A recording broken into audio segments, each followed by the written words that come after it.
Et pour refermer ce chapitre économique, ces bonnes nouvelles venues d'Afrique. Oui, le décollage du continent se confirme avec des prévisions de croissance qui restent élevées. 4,8% de progression selon les derniers chiffres. C'est beaucoup plus que l'Europe, c'est bien plus que les États-Unis aussi. Et voici une autre facette de cette croissance. La Chine s'implante de plus en plus massivement en Afrique. Exemple au Ghana, envoyés spéciaux Gérard Grisbeck, Tristan Lebras.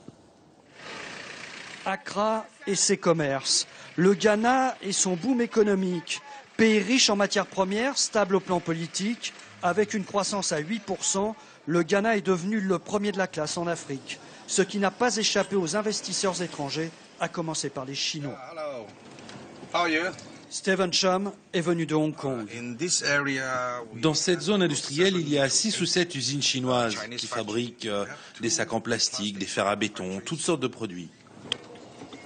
Au Ghana, les Chinois ont créé plus de 300 entreprises. Steven, lui aussi, a fondé la sienne.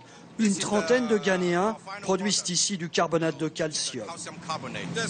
Cette poudre entre dans la composition de nombreux produits, mais notre principal client fait de la peinture.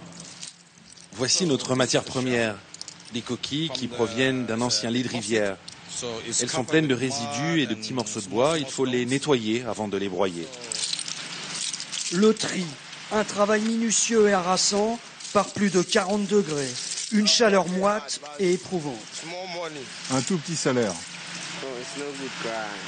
Cela ne va pas. On a besoin de plus d'argent.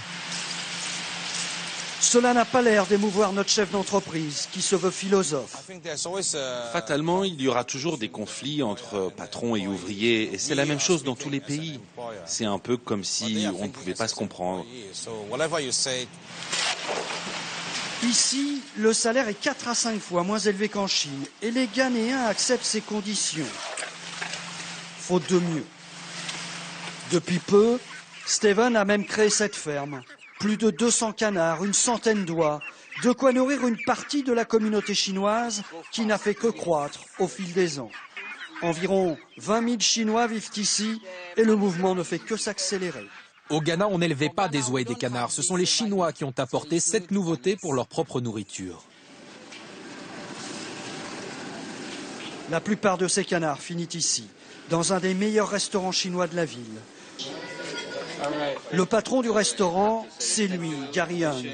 Comme son ami Steven, il vient de Hong Kong. Et dès qu'on lui parle de productivité, il a son point de vue sur les Africains. En fait, il faut du temps pour se développer. Il faut d'abord apprendre à marcher avant de savoir courir. Nous, on peut travailler 24 heures sur 24. C'est une grande différence avec eux. Car eux, ils ont des horaires bien précis. Résultat, les Chinois sont souvent stigmatisés par des Ghanéens qui perdent peu à peu le contrôle des petits commerces comme les épiceries. Au début, on nous a fait croire qu'ils n'investiraient que dans l'industrie.